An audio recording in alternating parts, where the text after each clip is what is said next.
Автокоманда, населба на источниот влез на Скопје, препознатлива по широкиот булевар Александар Македонски. На возачите им дава впечаток дека возат по автопат, што за жал честопати резултира со несреќи. Градските власти одлучиле на густиот и динамичен сообраќај да му пркосат со неколку семафори, пешачки премини и 2 подземни премини, кои речиси ја имаат изгубено својата основна намена.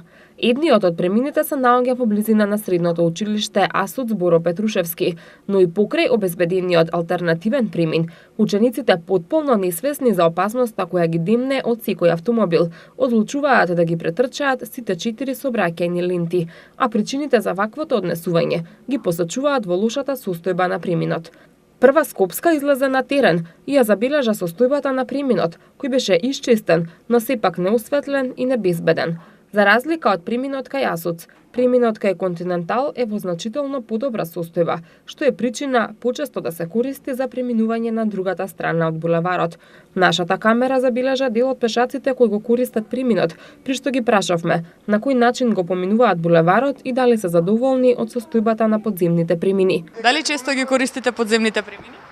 Па, веројатно да. Дали сте задоволни од хигиената во подземните премини? Не, воопшто. Дали често ги користите подземните премини? Не. 3 години еднаш. Не проаѓам. Сега бе во телевизија и ајде тука да поминам.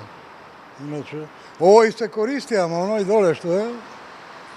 Како сте задоволни од хигиената во подземните премини? Што знам, ова е добар. А останатите?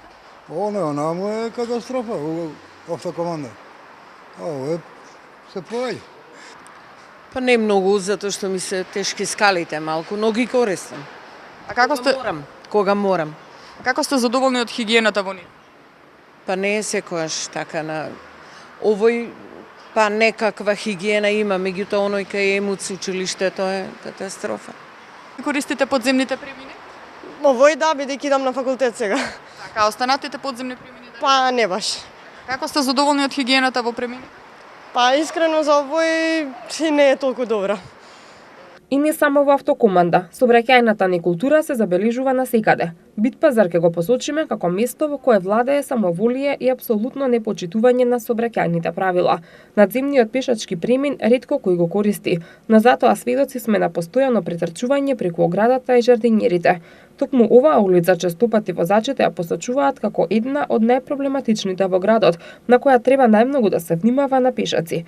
Ништо поразлично не е ниту во другите делови од градот.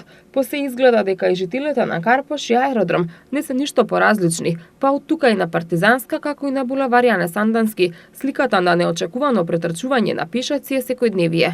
Со претрчувањето на булевар на места каде што нема обележан пешачки премин, граѓаните кои прават прекршок ризикуваат да бидат казнети доколку на лице место се најде службено лице. За преминување улица на црвено светло казната изнесува 35 евра, а за преминување надвор од пешачки премин 25 евра. Сепак, ова е незначителна казна, ако се земе предвид фактот дека со вакво однесување го ризикувате сопствениот живот.